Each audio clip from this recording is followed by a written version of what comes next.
The year was 1865, and the wind that swept across the Wyoming plains carried more than dust. It carried the whispers of betrayal, the scent of blood, and the cries of the dying West. Evelyn McCrae tightened her shawl against the bite of dusk. The stagecoach had left them 2 days' ride behind, the horses tired and her younger brother nursing a twisted ankle. Now, they sought rest at a lonely trading post nestled near the edge of the North Platte River, a squat wooden structure hunched against the rising hills like a beast waiting to pounce. The place reeked of smoke and wet leather. Men leaned at the bar, their eyes sharp beneath wide brims. A poker game played silent save for the occasional clink of coin and grunt of disapproval. Evelyn stepped through the creaking doorway, drawing stares like gun barrels. Her father, Henry McCrae, offered a polite nod to the barkeep, hat in hand. "We seek shelter," he said, his voice warm but kind, "and fair trade." The barkeep, a heavy man with gray in his beard and suspicion in his eyes, offered no greeting. "Ain't much fair left out here," he muttered. "You want to keep your girl close. Bad folk been passing through." Evelyn stood straighter. She was no girl. 19 winters on the frontier had carved that from her long ago. She scanned the room. Men who hadn't seen a woman in weeks were suddenly remembering they had eyes. Then the door swung open again. A hush swept through the room like a broom on dry leaves. He stepped in like a storm, tall, silent, and draped in rough hide and painted symbols. The Cheyenne man didn't flinch under the weight of every stare. His eyes, black as obsidian, scanned the room, unreadable. One man stood, Eldon Price, a trapper with a face like split bark and a shotgun to match. "You don't belong here," he spat. "No redskins allowed." The Cheyenne didn't move. Slowly, he removed a pouch from his belt and placed it on the counter. Inside, furs, beads, bone-carved trinkets. Henry McCrae stepped forward, palm up. Now there's no call for hate. He's offering trade. That's the point of a post, ain't it? Eldon's voice sharpened. That savage slim man's throat not 2 days past. A lie. Even Evelyn could tell. The warrior's calm was too complete, too practiced. He didn't wear the stink of blood. He wore silence like armor. "He's a thief," someone added. "Saw him near Webb's wagon." "That man's missing." "You saw nothing," Henry said. Then it happened. The rifle cocked, loud, final. "Get out," Eldon ordered. The Cheyenne turned toward the door, hands raised. Evelyn noticed it, bare hands, no weapon. Too late. The shot rang out. Chaos shattered the room. Glass exploded. Screams. Smoke. Evelyn dropped, pulling her brother beneath the table. Her father spun, blood blooming across his chest like a red flower. She screamed his name. He fell to his knees, tried to speak.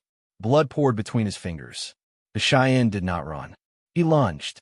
With a guttural cry, he tackled Eldon, disarming him.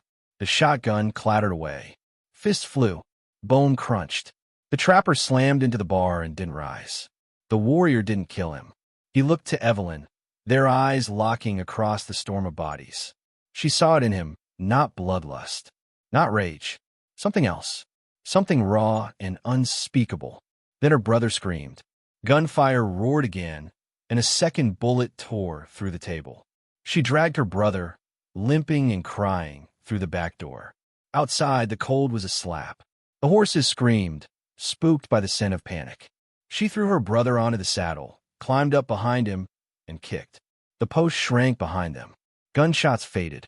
Her father's body burned in her memory like a brand. By morning, they were lost in the hills. Her brother moaned and sweated. Fever took him fast. She tried to bring down water from the rocks, tried to build a fire with trembling hands. But she wasn't made for this. Not alone, not without him. He died before nightfall. Just stopped breathing. No scream, no farewell. Her hands shook as she buried him beneath a shallow cairn, whispering prayers she only half remembered. When she finished, the silence swallowed her whole. Then the cold came. The horse had fled with the last gunshot. She walked now, bleeding from her knees, her lips cracked from wind and thirst. The wilderness loomed eternal. Red rock, scrub, unforgiving sky. She walked until the world tilted. Then came the river. It glinted like a blade in the sun, fast and cruel. She stumbled toward it, collapsed on the bank, and wept. Death seemed kind in that moment. She didn't hear the footsteps. When she opened her eyes, he was there. The Cheyenne. Painted, bloodied, alive. She rolled to her side, dragging her pistol from her coat and raising it with trembling hands. "Stay back," she gasped. He did not move. "I'll shoot you. I swear to God." He knelt. She froze. He opened his palm. A gesture. A peace. She stared at him, lips white from cold. "You killed him." His eyes narrowed. "No. I tried stop. I saw you." "You saw scream," he interrupted softly. She blinked. Her hand shook. He reached slowly into a pouch and pulled free a flask. He set it down beside her, then retreated 3 steps. She took it with reluctant fingers. Water, cold and clean. She drank. Then he stepped closer. She raised the gun again. He held up a hand, spoke a word, quiet, foreign, guttural. Then another. English this time. Hurt. Her vision swam. She looked down. Her leg, bloodied, swollen. He knelt again and touched her knee. She tried to pull back, but the pain stole the fight. He worked in silence. Torn cloth. Her from a pouch. He bound it. Then he built a fire. Quick. Efficient. Flint and dry grass. She watched, unable to move. When he was done, he sat back. The light danced on his skin, on the war paint now smudged by smoke and blood. "What's your name?" she asked finally. He considered. "Tokahe." She looked into the fire. "I'm Evelyn." He nodded once. She stared at him. "You could have left me." He said nothing. "I would have died." Still nothing. Finally, she asked, "Why didn't you?" Tokahe's eyes met hers. Not hard, not soft, just real. No one should die alone. The fire cracked between them, and the wind returned, carrying whispers again, of trust, of danger, of 2 souls stitched together by survival and silence. Evelyn lay back, her pistol still cradled against her chest. Her leg throbbed. Her heart burned. Her father was dead. Her brother, buried in nameless stone. She had no food, no horse, no direction, just a stranger with painted skin and a promise he hadn't made, but had already begun to keep. And the frontier didn't wait for the weak. The fire burned low beneath the hush of dawn. Pale light crept across the plains like a thief, brushing the rocks and the wind-bent grass with its cautious fingers. Evelyn sat up slowly, her body sore, her leg tightly bound with strips of hide and bitter-smelling herbs. She blinked into the fading embers and found him already awake, Tokahe, seated cross-legged, staring toward the ridgeline. He hadn't spoken since tending her wound the night before. He hadn't touched her again, just watched the dark and listened to the wind, as though he were waiting for something only he could hear. She studied his back, strong and scarred beneath the layers of deerskin. The symbols painted there weren't for decoration.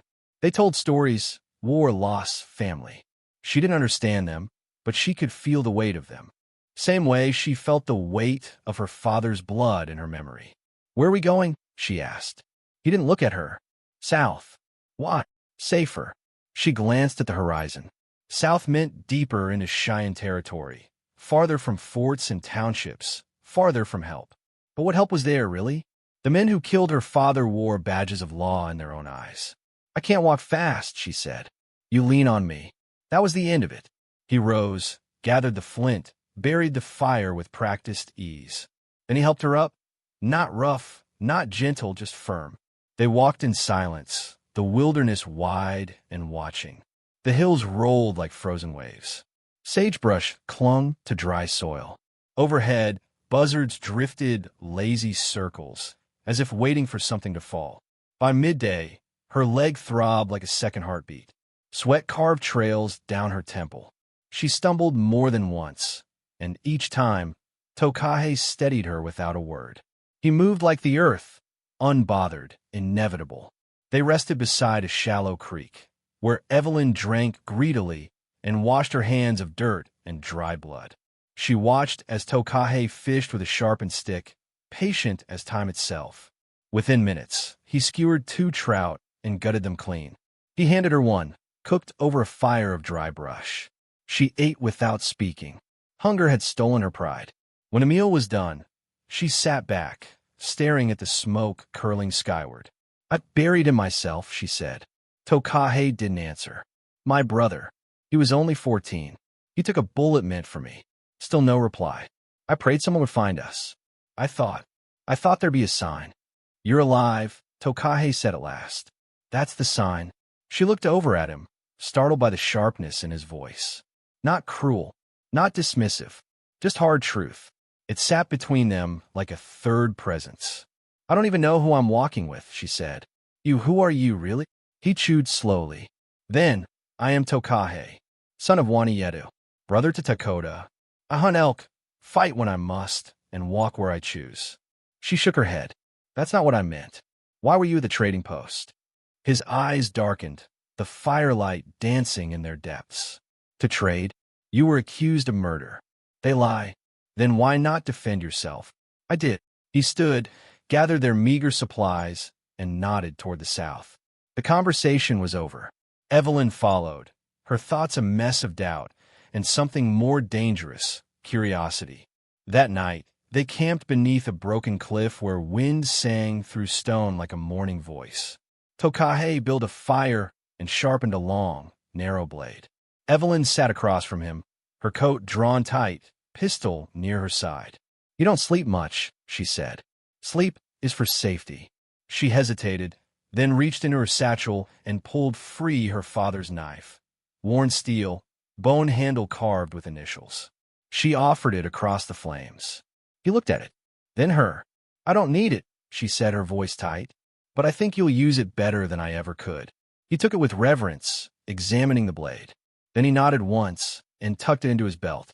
"You have his eyes," he said. She looked down. He wanted to be a bridge between people. He thought trade could do that. Sometimes, Tokahe said, bridges burn. The fire snapped, as if in agreement. 2 days passed. They skirted a ridge where bones marked the land. A rusted wagon wheel half buried in dust, a child's toy left to rot in the sun. Evelyn limped through it all, jaw clenched, breath shallow. Tokahe checked the horizon constantly now. He was tense, watching, listening. They weren't alone. That night, beneath a starlit sky, the wolves came. Their howls rose like specters, close and circling. Tokahe moved fast, fed the fire, stacked stones, sharpened spears. He handed Evelyn a second blade. "Stay near fire. No scream." She nodded. The first wolf came silently, a shadow with teeth. Tokahe met it mid-leap, driving the spear into its side. It shrieked, fell, and writhed until still. 2 more followed, eyes glowing, teeth bared. Evelyn screamed anyway. She swung the knife wildly as one lunged, missing her arm by inches. She fell backward. Dirt filled her mouth. Tokahe was there, blade flashing. Blood sprayed across her face. The second wolf fell. The third hesitated, snarled, and fled. Silence returned, broken only by Evelyn's ragged breathing. She looked up at him. His chest heaved. Blood dripped from his arm. "You're hurt," she whispered. He shook his head. "Not deep." She crawled forward and pressed her scarf to the wound. He let her. Their eyes met. "You saved me again," she said. He didn't answer. They left at dawn. The sun rose bloody red. The next day, the river came. It roared like a beast in heat, wide and cold and fast. A storm had swelled it past its banks. Trees littered the edges like broken teeth. There was no bridge, no ferry. "We can't cross that," Evelyn said. Tokahe walked the edge, searching. He found a fallen tree, half submerged, angled across the current. "We go now," he said. "I'll drown. You won't." He tied a rope around her waist, binding the other end to his own belt. Then he helped her climb the trunk. Water surged below. One wrong step meant death. Evelyn's boots slipped. Her arms windmilled. Tokahe steadied her. They moved slowly, each for a prayer. Halfway across, the log shifted. Evelyn screamed. The rope jerked. Tokahe grabbed her as she fell sideways, pulling her against him. She gasped, soaked, clinging to him. The current tore at her legs. He yelled something in his language, then dragged them forward, step by step. The log trembled beneath them. They made it, On the far bank, Evelyn collapsed, coughing, her whole body shivering. Tokahe lay beside her, breathing hard. "You were wrong," she said between gasps. "I nearly drowned." "You didn't." She laughed, half sob, half relief. Later, drying by fire, she turned to him. "Tell me the truth," she said. "Back at the post, what really happened?" He stared at the flames, then spoke. "A man there. White coat. We trade before. He owe me horses. Say he pay with gun. I take. He say I steal. Your trade partner betrayed you." He nodded. "He draw first. I stop him. Not kill. Just run. Then your father speak. He try peace." She closed her eyes. "He always did. They shoot him. Then shoot me." She opened her eyes. "I believe you." He said nothing. She pulled out a piece of dry bread, broken in half, and handed it to him. They ate in silence. Later that night, she leaned her head against his shoulder. "I thought I hated you," she whispered. "I know. I don't. I know." She looked up at the stars. "What now?" she asked. "We find my people. And then—" His voice was quiet. "Then we see what path still lives."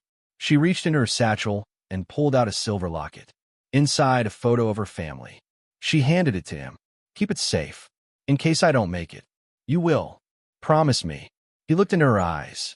"I promise." She smiled, small and tired.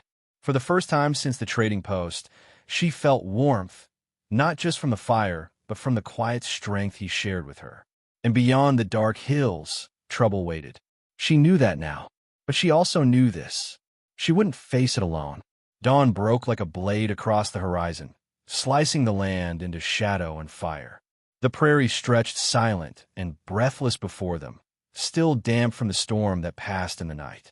Evelyn stood at the edge of a wind-scoured ridge, the cold whispering against her skin. Her breath hung like smoke. Beside her, Tokahe scanned the valley below, shoulders taut with the instinct of a hunted man. "They're close," he said. His voice was low, the words tight in his throat. Evelyn followed his gaze. Below, in the distance, 5 riders moved through the tall grass, badges glinting, rifles slung low. Marshal Quentin Calloway rode at the front, grim-faced and resolute. The same man who had put her father's body in the dirt and lied with a preacher's smile. "You sure it's him?" she asked, though she already knew. Tokahe nodded once. They moved fast, away from the ridge, ducking into a gully where cottonwoods stood bare and defiant against the sky. Evelyn limped slightly, the wound in her leg half healed but raw with every step. Tokahe stayed close, his eyes on every shadow. They couldn't outrun horses. Not in their condition. Not out here. "We make a stand," he said. "Here." "No. There." He pointed to a cluster of stone spires, a wind-carved labyrinth of narrow paths and jagged peaks. "The Bad Teeth," she murmured. Her father once told stories of the place, where ancient spirits howled through the rocks and men vanished without a sound. Fitting, she thought. A place for reckoning. They reached it by midday, sun high and cruel. Inside the stone maze, the wind screamed and turned the dust into razors. Tokahe led her through twisting gaps and narrow climbs until they found a small plateau above a choke point. Only one way in, and sheer drop on all sides. A trap, if used right. "We fight here," he said. Evelyn knelt, catching her breath, her hands trembling slightly as she checked her pistol. "One shot left." "You really think we can hold this?" she asked. Tokahe didn't answer right away. Instead, he reached into his pouch and withdrew something. A strip of cloth, sun-bleached and frayed. He tied it around his wrist, his hands steady. "My brother died here," he said softly. "Years ago. Soldiers ambushed our hunting party. He stayed behind. Let the rest of us escape." Evelyn swallowed hard. "Why come back?" He looked at her. "Because this time I don't run." Her heart thudded painfully, not out of fear, out of something deeper, an understanding sharp and heavy as a blade. Tokahe wasn't just fighting for survival. He was fighting to reclaim his story. And so was she. They waited in silence, the sun dipping low. A hawk circled high overhead. Dust blew through the narrow path below them. Then came the sound, hoofbeats. 5 men, then 4, then 3. Tokahe had set traps, crude but effective, a pit covered with brush, a narrow ledge rigged to collapse. The first rider vanished into a hole with scream. The second's horse broke its leg on a rolling stone. The third fired wildly into the rocks, panic rising like bile. That left Calloway and one other. Tom, Tokahe said. Evelyn nodded. She rose to her feet, bracing her weight, gripping the pistol so tight her knuckles whitened. Tokahe moved like smoke, knife in one hand, tomahawk in the other. They took positions on either side of the pass. The deputy came first, young, jittery. Evelyn stepped out from the shadows. "Drop it," she said. He turned, too slow. Tokahe struck. The man went down, breathless, out cold. Then came Calloway. He saw her. For a moment, everything went still. "Well," he said, "I'll be damned. The little girl survives." Evelyn raised the pistol. "Put your gun down." He smiled, slow and mean. "You ain't got the stones. I buried my father with these hands. Bury my brother. Don't test me." He moved anyway, quick, drawing from his hip. The shot cracked like thunder. Calloway stumbled, staggered, looked down. Blood bloomed across his chest. He fell to his knees. Evelyn lowered the smoking barrel, her breath ragged. Tokahe approached slowly, watching for deceit. Calloway coughed blood. "Did you ever think you were the hero?" Evelyn asked, her voice low. Calloway laughed wetly. "Your daddy, he was soft, trusted too easy, thought he could make peace with savages. You saw what that got him." She stared at him for a long moment, then turned her back, let the wind take the last of his words. They buried him under the red stones. Later, as the moon rose silver and solemn, Evelyn sat by the fire, arms wrapped around her knees. Tokahe cleaned the blade silently, methodically. "What happens now?" she asked. He paused. "You have choice. I can go back." He nodded. "Tell them what happened. Maybe someone will believe me." "Maybe." She looked at him. "Or I stay." He met her gaze. "Why would you?" "Because this land's not just yours. It's mine too. And maybe we protect it together." He said nothing. She stood, walked to the edge of the plateau, the wind in her hair. "They'll come again," she said. "I know. We'll be ready." Behind her, he rose. Together, they watched the stars emerge, cold and ancient. No more running, no more hiding, just the fire, the wind, and the quiet promise of the land beneath their feet. And in that silence, something new took root. Not peace, not yet, but trust. And that was a beginning.